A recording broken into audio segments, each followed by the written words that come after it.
Mega times news బులెటిన్ల ముందుగా headlines. Wyra Congress party office నందు సమావేశం నిర్వహించడం MLA Ramdas Naik.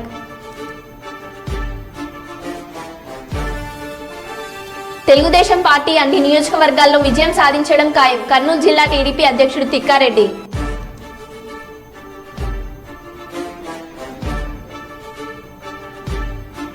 Congress party MP అభ్యర్థి రాజేందర్ స్వగృహం నందు మీడియా సమావేశం. వారణాసిలో మోడీ రోడ్ షో. ఇక వివరాల్లోకి వెళ్తే, వైసీపీ నాయకులు ఎన్ని అరాచకాలు చేసినా కర్నూలు జిల్లాలో తెలుగుదేశం పార్టీ అన్ని నియోజకవర్గాల్లో విజయం సాధించడం ఖాయమని కర్నూలు జిల్లా తెదేపా అధ్యక్షుడు తిక్కారెడ్డి అన్నారు. జిల్లాలో అధికారులు నిష్పక్షపాతంగా వ్యవహరించి శాంతి భద్రతలను కాపాడారన్నారు.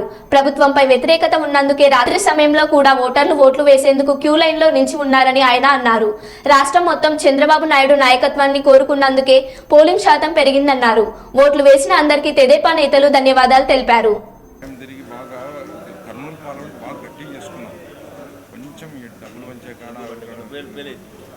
డబ్బులు కూడా ఇంకొక 5 నెలల పాటు పడేసి అయిపో ఇంకా బాగుంది. వాళ్ళు ఒకటి లెక్క కమిట్ అయినారు. అది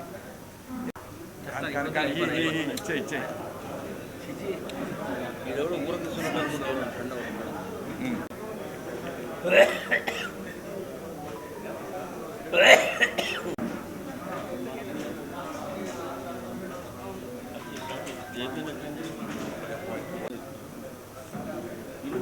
తిరుపతి ఆడ కండువ ఉంటుందేమన్నా, అది ఇప్పియవా? కండువ గవర్నమెంట్ ఏమంటే గవర్నమెంట్ మీరే వస్తుంది, వేరే ఆలోచన అనుమానమే అట్లా. క్లాస్ వాడు మన మిలిటరీ రెడ్డి దగ్గర ఉండేవాడు మాట. నేను చెప్తాను కాంట్రాక్ట్ తీసుకున్నాడు ఇంకా కూడా రోజు అంటే అదే మనం చూసాం. వైసీపీ వాళ్ళు ఎట్లన్నా కానీ మరొకసారి ప్రజలను మభ్యపెట్టాలని చూస్తే, పోలింగ్ సరళను చూస్తూ ఉంటే ప్రజలు ఎక్కడ కూడా వైసీపీని నమ్మలేదు. దానికి ఉదాహరణ ఏమంటే, ఉదయం 7 గంటలకు పోలింగ్ స్టార్ట్ అయితే 6:30కే వందల మంది వచ్చి నిల్చున్నారు. అందులో ముఖ్యంగా మహిళలు, అలాగే వలసలు పోయినటువంటి వాళ్ళు కానీ వేరే ప్రాంతాల్లో ఉన్నటువంటి వాళ్ళు కూడా వచ్చి ఉన్నారు. తర్వాత ఒక్కొక్క పోలింగ్ కేంద్రంలోన పర్సెంటేజ్ చూసాం, లాస్ట్ కన్నా కొంచెం పెరిగింది, బాగానే పర్సెంటేజ్లు పెరిగాయి. దీనికి ఈ పర్సెంటేజ్లు ఎప్పుడైతే పెరుగుతాయో అది ఏ ప్రభుత్వమైనా కానీ ప్రతిపక్షానికి ఆటోమేటిక్గా అడ్వాంటేజ్. అంటే మేము తెలుగుదేశం పార్టీ చంద్రబాబు నాయకత్వంలో కూటమి గెలవబోతున్నాం. కర్నూలు జిల్లాలో కూడా 7 నియోజకవర్గాలు, ఒక పార్లమెంట్లో కూడా మంచి మెజార్టీతో అన్నీ కూడా కైవసం చేసుకునేటట్లు ప్రజలు ఓటింగ్ అనేది మాకు ఇచ్చారనేది మేము రాత్రి 9-10 గంటల వరకు కూడా కర్నూలు జిల్లాలో పోలింగ్ జరిగింది. అది ఎప్పుడు చూడలేదు మనం. సాయంకాలం 3-4 గంటలకు అయిపోయేది, 5 గంటలు 6 గంటల ఒక అంత మొత్తం ఇది చూసుకొని వచ్చేవాళ్ళు. కానీ ఓటరు కసితో ఉంటే తప్ప రాత్రి 9 గంటల దాకా లైన్లో ఉండి ఓటేయడు. ప్రభుత్వం మీద కసి ఉంది, జగన్మోహన్ రెడ్డి మీద వ్యతిరేకత ఉంది. ఇక్కడ నిలబడినటువంటి అభ్యర్థులపైన, వైసీపీ అభ్యర్థులపైన, స్థానిక ఎమ్మెల్యేలపైన విపరీతమైన వ్యతిరేకత ఉంది. కాబట్టే రాత్రి 9-10 గంటలైనా కూడా లైన్లో నిల్చొని నిల్లు అని కానీ ఎండని కానీ ఏమనకుండా భోజనం అనకుండా నిలబడి ఓట్లేసి చంద్రన్న ఎట్ల భాగాన్ని మనం గెలిపించాలి, చంద్రబాబు నాయుడిని ముఖ్యమంత్రిని చేయాలి అని చెప్పే ధీమాతోనే నిన్నంతా కూడా కర్నూలు జిల్లాలో జరిగినటువంటి ఎలక్షన్ అనేది నేను ఘంటాపథంగా చెప్తున్నాం. ఎందుకనంటే ప్రజలు మా పక్షాన ఉన్నారు. రాష్ట్రం మొత్తం పోలింగ్ చూసుకుంటే కూడా శాతం పెరిగింది. వాళ్ళు రాష్ట్రంలో అయితే చాలా జిల్లాల్లో దౌర్జన్యాలకు ఈరోజు వాళ్ళు ఎక్కడ పడితే అక్కడ ఓటర్లను కూడా కొట్టి, నాయకులను కూడా కొట్టి, ఎట్టనా కానీ మనం ప్రభుత్వంలోకి రావాలని భయం సృష్టించేదానికి ఆ పల్నాడు కావచ్చు, నెల్లూరు కావచ్చు, గుంటూరు కావచ్చు, చాలా చోట్ల గొడవలకి వాళ్ళు దిగారు. కానీ ప్రజలు ఇవన్నీ గమనించి మొత్తం గుంటూరు కానీ అటువైపు కూడా విజయవాడ అయితేనేమి ప్రజలు వీటంతా గమనించి మాకు ఓట్లేశారు. మేము ఖచ్చితంగా చంద్రబాబు నాయకత్వంలో బీజేపీ జనసేన కూటమిలో మేము ఖచ్చితంగా గెలవబోతున్నాం. ప్రభుత్వాన్ని ఏర్పాటు చేస్తున్నాం. మేమిచ్చిన వాగ్దానాలని ఖచ్చితంగా. రాజన్న సిరిసిల్ల జిల్లా సిరిసిల్ల తెలంగాణ భవనంలో ఈ రోజు BRS working president Sircilla MLA KTR media సమావేశం నిర్వహించారు. అన్ని వర్గాలు విలువలుగా పెద్ద మనుషులు మాకు 4,000 రూపాయల పెన్షన్ ఇస్తారనుకున్నాం, కానీ మా జనవరి నెల 2,000 పెన్షన్ ఎగ్గొట్టిండు రేవంత్ రెడ్డి అనే మాట వారి మనసులో కూడా బాగా బలంగా నాటుకుంటుంది. అట్లా ఏ ఒక్క వర్గం కూడా ఇవాళ కాంగ్రెస్కు కొత్తగా తోడైంది లేదు. అట్లని చెప్పి బీజేపీ పైన కూడా పెద్ద సానుకూలత లేదు. 10 ఏళ్లలో ఏమీ చేయని బీజేపీ 10 ఏళ్లలో 4 ఎంపీలను గెలిపించినా ఏమీ జరగలేదు, ఏమీ చేయలేదు, వాళ్ళ వల్ల ఒరిగింది సున్నా అనే విషయం పూర్తి స్థాయిలో ప్రజలకు అర్థమైంది. అడ్డగోలుగా పెరిగిన పెట్రోల్ ధరలు, డీజిల్ ధరలు, నిత్యావసర వస్తువుల ధరలు, సిలిండర్ ధరలు ఇవన్నీ కూడా విరమైన తర్వాత మోడీ గారి ప్రభుత్వం మీద కూడా వ్యతిరేకత కనబడుతూ ఉంది. మేము కూడా చాలా ఆలోచనతోనే ప్రతి నియోజకవర్గంలో ఈసారి బలమైన అభ్యర్థులను, అందులో కూడా సామాజిక సమతూకాన్ని పాటిస్తూ 17 పార్లమెంటు సీట్లకు గాను 12 జనరల్ సీట్లుంటే అందులో 50% అంటే సగం బీసీ అభ్యర్థులకు కేటాయించి మరి ఒక సామాజిక సమతూకాన్ని పాటించింది, బలహీన వర్గాలకు న్యాయం చేసింది బీఆర్ఎస్ పార్టీ. అదేవిధంగా అభ్యర్థులు కూడా చాలామంది సీనియర్ నాయకులు, బలమైన నాయకులు, బ్రహ్మాండంగా గతం నుంచి కూడా కార్యకర్తలతో మంచి సంబంధాలు, పార్టీతో ప్రజలతో మంచి సంబంధాలు ఉన్న నాయకులకు మెయిన్ టికెట్లు ఇస్తే, కాంగ్రెస్ పార్టీ మాత్రం చివరి నిమిషంలో వచ్చిన పారాషూట్ లీడర్లు, అందులో ముఖ్యంగా బీఆర్ఎస్లోంచి ఇతర పార్టీలోంచి ఎత్తుకొని పోయిన పారాషూట్ లీడర్లకు కాంగ్రెస్ కానీ బీజేపీ కానీ దాదాపు 6-7 చోట్ల బీజేపీ అభ్యర్థులు మా పార్టీ నుంచి పోయిన వాళ్ళు, 4-5 చోట్ల కాంగ్రెస్ అభ్యర్థులు కూడా మా పార్టీ నుంచి పోయిన వాళ్ళే. కాబట్టి సొంత పార్టీలోనే, వాళ్ళ సొంత పార్టీ కాంగ్రెస్లోనే వారి పట్ల విముఖత, వ్యతిరేకత కూడా స్పష్టంగా కనపడింది. మా అభ్యర్థుల పట్ల సానుకూలత, వారి అభ్యర్థుల పట్ల వ్యతిరేకత. మొదలు ఒక 2 నెలల కిందట అసలు బీఆర్ఎస్కు సీట్లే రావు, ఒక్క సీటు కూడా వస్తే ఎక్కువ అని చెప్పి స్వయంగా ముఖ్యమంత్రి రేవంత్ రెడ్డి ఒక్క సీటన్నా గెలుచుకొని చూపెట్టండి అన్న పరిస్థితి నుంచి ఇవాళ 2 జాతీయ పార్టీలకు ముచ్చెమటలు పట్టించే స్థితి నెల రోజుల లోపలనే తెచ్చింది మా గులాబీ దండు, మా గులాబీ సైనికులు అనే మాట కూడా విజ్ఞప్తి చేస్తూ ఉంది. కొన్ని చోట్ల కాంగ్రెస్ మాకు ప్రత్యర్థిగా ఉండే, కొన్ని చోట్ల మాకు బీజేపీ ప్రత్యర్థిగా ఉండే, కానీ మొత్తం రాష్ట్రంలోని 17 సీట్లలో అంతటా కూడా ధీటుగా పోటీనిచ్చింది మాత్రం ఖచ్చితంగా బీఆర్ఎస్ అనే మాట నేను మీకు విజ్ఞప్తి చేస్తూ ఉన్నాను. ఇవాళ ఒకటి మాత్రం స్పష్టం, ఢిల్లీలో కుస్తీలు, గల్లీలో దోస్తీలు. కాంగ్రెస్ బీజేపీ రాజకీయం చూస్తే ఢిల్లీలో కుస్తీ, గల్లీలో దోస్తీ అన్నట్టుగా ఇలా వ్యవహారం నడుస్తూ ఉంది. ఢిల్లీలోనేమో ఏదో కొట్లాడుతున్న టాక్టింగ్, కానీ ఇక్కడ దాదాపు 6-7 సీట్లలో ఇవాళ తెలంగాణలో కాంగ్రెస్ పార్టీ బలహీనమైన డమ్మీ అభ్యర్థులను పెట్టి వాళ్ళ కరీంనగర్తో సహా బీజేపీ ఆధ్వర్యంలో ఉన్న ఎన్డీఏ కానీ కాంగ్రెస్ ఆధ్వర్యంలో ఉన్న ఇండియా కూటమి కానీ స్పష్టమైన మెజారిటీ అయితే వచ్చే పరిస్థితి లేదు. ప్రాంతీయ పార్టీలే తమ హవా కొనసాగించబోతూ ఉన్నాయి. తప్పకుండా ఏ పార్టీలు అయితే ఇండియాలో కానీ ఎన్డీఏలో కానీ లేవో ఆ పార్టీలకు వచ్చే సీట్లు, అందులో చాలా ప్రముఖమైన పార్టీలు ఉన్నాయి. బీఆర్ఎస్ ఉన్నది, వైఎస్ఆర్సీపీ ఉన్నది, బిజు జనతాదళ్ ఉన్నది. వీళ్ళే రేపు ప్రాంతీయ శక్తులే నిర్ణయాత్మకమైన పాత్ర పోషిస్తాయనే విశ్వాసం మాకున్నది. 5 నెలలు టైంపాస్గా నడిపింది కాంగ్రెస్ ప్రభుత్వం ఈ రాష్ట్రంలో ప్రభుత్వాన్ని. ప్రజల సమస్యల పట్ల కానీ ప్రజల అవసరాల పట్ల కానీ అవగాహన లేకుండా అన్ని చిల్లరమల్లర అంశాలు తీసుకొని కొన్ని రోజులు మేడిగడ్డ మీద టైంపాస్ పేరు మీద, కొన్ని రోజులు శ్వేతపత్రాల పేరు మీద టైంపాస్, కొన్ని రోజులు ఫోన్ ట్యాపింగ్ అని టైంపాస్, రకరకాలుగా ప్రజల దృష్టిని మరల్చడానికి చిల్లరమల్లర ప్రయత్నాలు చేసి చివరికి కొంతమంది నాయకులను మా పార్టీ వాళ్ళని ఉంచుకున్నా మా క్యాడర్ మాత్రం బలంగా నిలదొక్కున్నది, నిలబడ్డది. పార్లమెంటు ఎన్నికల్లో అద్భుతంగా పోరాట పటిమను ప్రదర్శించింది బీఆర్ఎస్ పార్టీ క్యాడర్. అందుకే తప్పకుండా మంచి విజయాలు కూడా మా పార్టీ, మా క్యాడర్ బలం వల్ల, మా పార్టీ నాయకులు చేసిన ఐకమత్యమైన సమన్వయంతో కూడిన కృషి వల్ల మంచి ఫలితాలు సాధించబోతా ఉన్నాం. ప్రజలకు ఒక విషయం స్పష్టంగా అర్థమైంది, ఈనాడైనా ఏనాడైనా అల్టిమేట్గా బీఆర్ఎస్ పార్టీయే తెలంగాణ ప్రయోజనాలకు సంబంధించినంత వరకు శ్రీరామ రక్ష అనే మాట ప్రజలందరికీ కూడా అర్థమైంది. 2 జాతీయ పార్టీలు కూడా కేవలం సన్నాయి నొక్కులు నొక్కడానికి, విమర్శలు చేయడానికి, కేసీఆర్ గారిని దూషించడానికి, కేవలం తెలంగాణకి ఏమీ చేయకపోయినా అడ్డగోలు మాటలు మాట్లాడడానికి, అడ్డగోలు విమర్శలు చేయడానికి మాత్రమే పరిమితం. వీళ్ళ వల్ల అంతకంటే ఏమీ కాదు అనే మాట కూడా అర్థమైంది. చివరిగా నేను చేసే విజ్ఞప్తి, నేను చెప్పే మాట ఒకటే.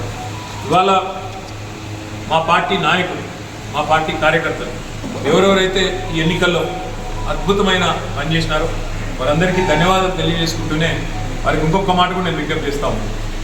మీరు చేసిన కృషి, మీరు చేసిన ప్రయత్నం ఉత్తగానే పోదు. పార్లమెంట్ ఎన్నికల్లో మంచి ఫలితాలతో పాటు, మంచి ఓట్లతో పాటు, సీట్లతో పాటు రేపు పరిషత్ ఎన్నికలు ఉన్నాయి, మండల ప్రజాపరిషత్ ఎన్నికలు ఉన్నాయి, సర్పంచ్ ఎలక్షన్లు ఉన్నాయి, అదేవిధంగా కౌన్సిలర్ ఎన్నికలు ఉన్నాయి.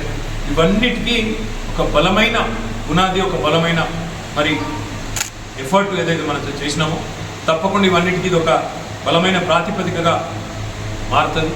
తప్పకుండా కాంగ్రెస్, బీజేపీ శాయశక్తుల ఎన్ని ప్రయత్నాలు చేసినా.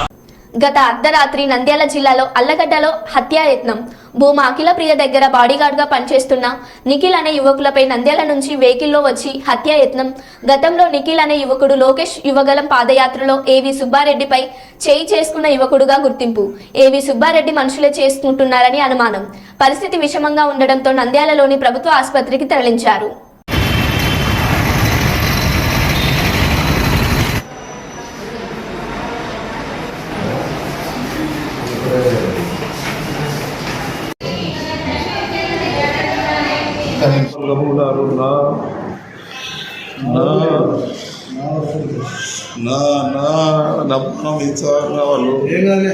వాళ్ళు అమ్మా ఏం లేదు అయితే మొత్తం చేశాను సార్.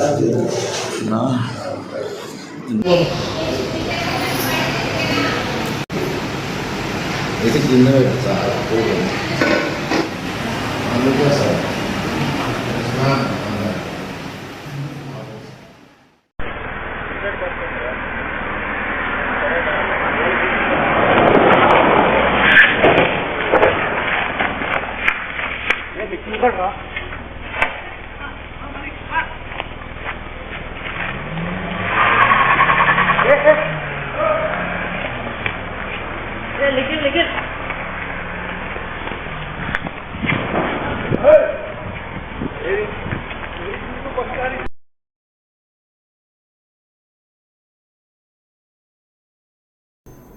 చిత్తూరు జిల్లా కుప్పం పట్టణంలోని ఆర్ఎన్బి భవనం వద్ద వ్యక్తి దారుణ హత్యకు గురైన సంఘటన బుధవారం జరిగింది.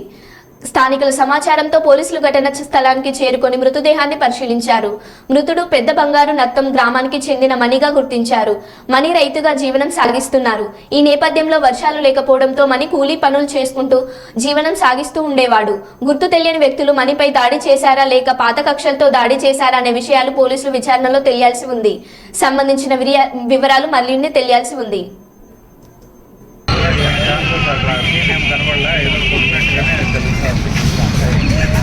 వాళ్ళకి చేతుల కంటే బ్లడ్ ఉంది, బట్టల కంట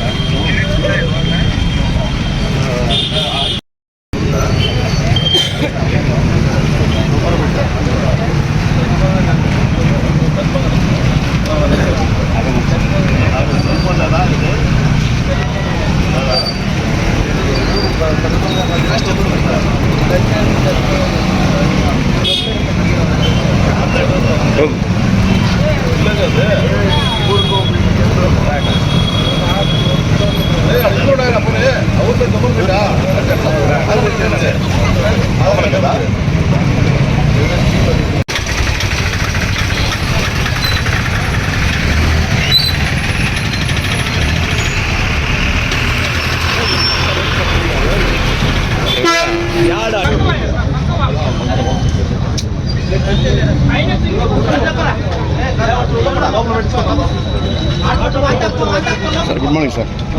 Let me inform you. Yes, okay, thank you. Good morning.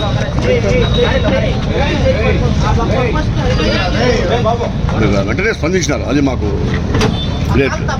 వెంటనే దట్ ఈస్ పోలీస్. మళ్ళీ ఆయన వెంటనే కరెక్ట్గా 10 minutes సీఎం వచ్చేసారు.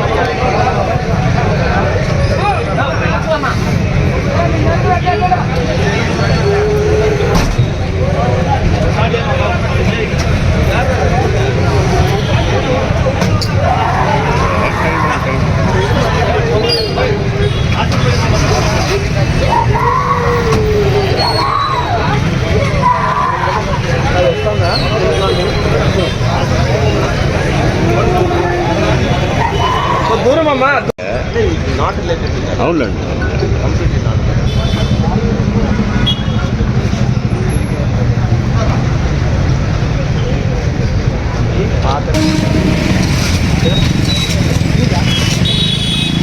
అలా ఇప్పుడు ఉందన్నా.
గోదావరి కని భాస్కర్ రావు భవన్ లో డిహెచ్పిఎస్ రామగుండం నగర సమితి కార్యదర్శి ఎర్రల రాజయ్య అధ్యక్షతన బందెల నరసయ్య సంస్మరణ సభ నిర్వహించారు. దళిత హక్కుల పోరాట సమితి తెలంగాణ రాష్ట్ర అధ్యక్షులు బందెల నరసయ్య వారం రోజుల క్రింద మృతి చెందడం దళిత ఉద్యమానికి తీరని లోటు అని జిల్లా కార్యదర్శి కందుకూరి రాజారత్నం, రాష్ట్ర సమితి సభ్యులు మద్దెల దినేష్, ఆసాల రమ బందెల నరసయ్య చిత్రపటానికి పూలమాలలు వేసి నివాళులర్పించారు. నరసయ్య గారికి పోరాట సమితి దళిత హక్కుల పోరాట సమితి రాష్ట్ర కార్యవర్గ సభ్యులు అధ్యక్షులు కామ్రేడ్ బందెల నరసయ్య గారు స్వర్గస్థులైనందుకు అతనికి శ్రద్ధాంజలి ఘటించడం జరిగింది. అదేవిధంగా దళిత హక్కుల పోరాట సమితి కోసం రాష్ట్ర లెవెల్ ఆయన చాలా కృషి చేశారు. అలాగే ఆయన కామ్రేడ్ కమ్యూనిస్టు పార్టీలో కూడా ఏఐటీసీల బహుకాలం పనిచేసి చాలా మంచి పేరు తెచ్చుకున్నాడు కొత్తగూడెం ఏరియాలో. అలాగే ఇప్పుడు బందెల నరసయ్య సీనియర్ కమ్యూనిస్టు డెలిగేటు రాష్ట్ర స్థాయి దళిత హక్కుల పోరాట సమితి అధ్యక్షులు. వారు స్వర్గస్థులైనందుకు మేము నివాళులర్పించడం జరిగింది. కామ్రేడ్ దళిత హక్కుల పోరాట సమితి జిల్లా అధ్యక్షులు కందుకూరి రాజరత్నం గారు మాట్లాడు. ఈరోజు బందెల నరసయ్య గారి సంవత్సర సభ భాస్కర్ భవన్లో జరుగుతూ ఉంది. ఈ యొక్క సభకు అదేవిధంగా మద్దెల దినేష్ గారు, రమచ గారు, హాజరైన మహాశివులందరికీ కూడా ముందుగా నమస్కారం తెలియజేసుకుంటూ బందెల నరసయ్య గారి మార్చి 31 నాడు ఆయన రాష్ట్ర అధ్యక్షునిగా మార్చి 31 యూనివర్సిటీలో మహాసభలు జరిగిన సందర్భంగా, మొదటి మహాసభలో జరిగిన సందర్భంగా వారిని అధ్యక్షునిగా ఎన్నుకోవడం అనేది జరిగింది. ఇప్పటికీ సంవత్సరం అయిపోయి మార్చి అంటే ఇప్పుడు 2 నెలలు అవుతుంది. ఆర్థిక 14 నెలలు వారు మన దళిత హక్కుల పోరాట సమితిలో పనిచేయడం అనేది జరిగింది. అనారోగ్య రీత్యా హైదరాబాద్లో చనిపోతే వారిని కొత్తగూడెం తీసుకెళ్లి కొత్తగూడెంలో అంతిమ యాత్రలో అంతిమ చాలా సంస్కారాలు చేయడం అనేది జరిగింది. సరే, ఏదేమైనా ప్రజా సంఘాలలో, అందులో భారత కమ్యూనిస్టు పార్టీలో వినలేని సేవ చేసి వారు అక్కడ ఉన్న పరిస్థితులకు అనుకూలంగా పార్టీని ప్రజా సంఘాలను నడిపిన చరిత్ర పందెల నరసయ్య గారికి ఉన్నది.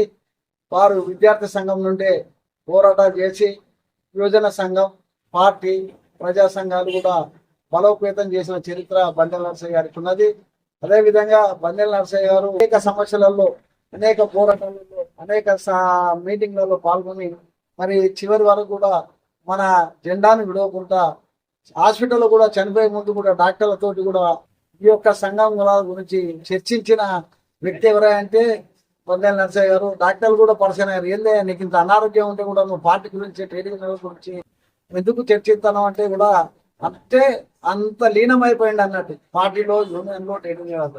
అట్లా మనం కూడా ఆయన బాటలు నడవాలని ఈ సందర్భంగా, ఈ యొక్క సంవత్సర సభ సందర్భంగా మీ అందరికీ మనవి చేసుకుంటూ ఈ అవకాశం ఇచ్చిన అధ్యక్ష వర్గానికి, అందరికీ వచ్చిన సోదరులందరికీ, సోదరుమణులందరికీ కూడా మరొక్కసారి వారి సంవత్సర సభలో పాల్గొన్నందుకు ఈ అవకాశం ఇచ్చిన నాకు మనందరి తరఫున కూడా హృదయపూర్వక నమస్కారాలు తెలియజేసుకుంటూ ఈ సందర్భం ముగిస్తాం.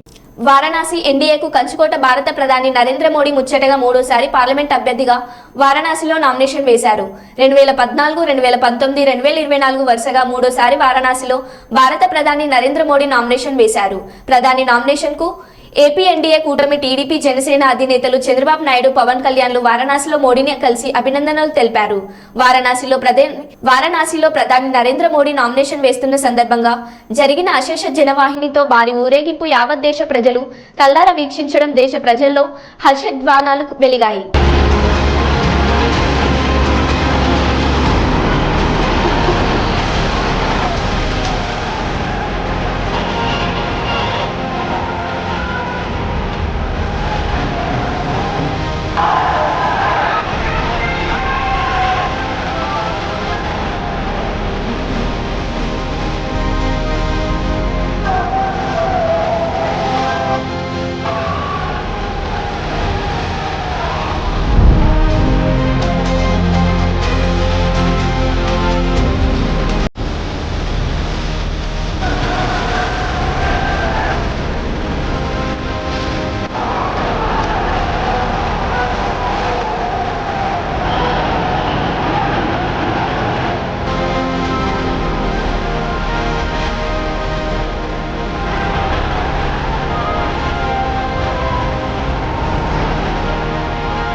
పార్లమెంట్ ఎన్నికలు తెలంగాణలో ప్రశాంతంగా ముగిసిన అనంతరం కరీంనగర్ కాంగ్రెస్ ఎంపీ అభ్యర్థి వెలిచాల రాజేందర్రావు తన స్వగృహం నుండి మీడియా ద్వారా మెసేజ్ ను రిలీజ్ చేశారు. కరీంనగర్ ప్రజలకు, మిత్రులకు, శ్రేయోభిలాషులకు, కాంగ్రెస్ పార్టీ శ్రేణులకు మంత్రి పొన్నం ప్రభాకర్ గౌడ్, పార్టీ ఎమ్మెల్యేలు కవ్వంపల్లి సత్యనారాయణ, మేడిపల్లి సత్యం, ఆది శ్రీనివాస్, పార్టీ నియోజకవర్గ ఇన్ఛార్జీలకు, రాష్ట్ర, జిల్లా, మండల, గ్రామ స్థాయి నాయకులందరికీ నా నమస్కారాలు. పార్లమెంట్ ఎన్నికలు ప్రశాంతంగా ముగిశాయి. మీరందరూ చిత్తశుద్ధితో చాలా కష్టపడి శ్రమించి గత 20 రోజుల నుంచి ఇంటి పనులు కూడా మానుకొని ఈ ఎన్నికల్లో ప్రత్యక్షంగా పాల్గొని కాంగ్రెస్ పార్టీ అభ్యర్థిగా నన్ను గెలిపించడానికి పెద్ద ఎత్తున కష్టపడినందుకు మీకందరికీ నేను ప్రత్యేక కృతజ్ఞతలు తెలియజేస్తున్నానని తెలిపారు. నా నమస్కారాలు. ఎన్నికలు ప్రశాంతంగా ముగిసినాయి.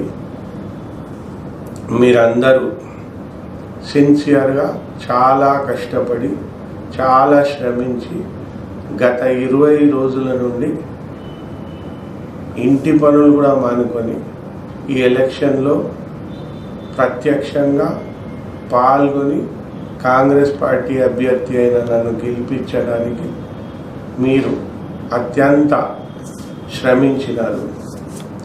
నేను నా ప్రత్యేక కృతజ్ఞతలు మీకు తెలియజేస్తున్నాను. నా జీవితంలో ఇంతమంది, వేల మంది మీరంతా నా కోసం నిలబడి నన్ను వెన్నంటి నేను గెలవాలని తాపత్రయపడి మీ శక్తి మేర ఏదైతుందో నాకు పని చేయడం నాకెంతో సంతోషాన్ని ఇచ్చింది. నేను జీవితకాలం ఏదైతుందో ఇది జ్ఞాపకం పెట్టుకుంటాను. మీ అందరితోనే మమేకమై మీ అందరి మధ్యలో ఉండి మీ కష్ట సుఖాలలో పాలు పంచుకొని మీ తలలో నాలుకనై నేను కరీంనగర్లోనే ఉండి మీకు సేవ చేస్తాను. మళ్ళీ ఒకసారి మీ అందరికీ నా ప్రత్యేక కృతజ్ఞతలు. మీ వెలిచాల రాజేందర్ రావు. మరో బులెటిన్లో మళ్ళీ కలుద్దాం. Stay tune.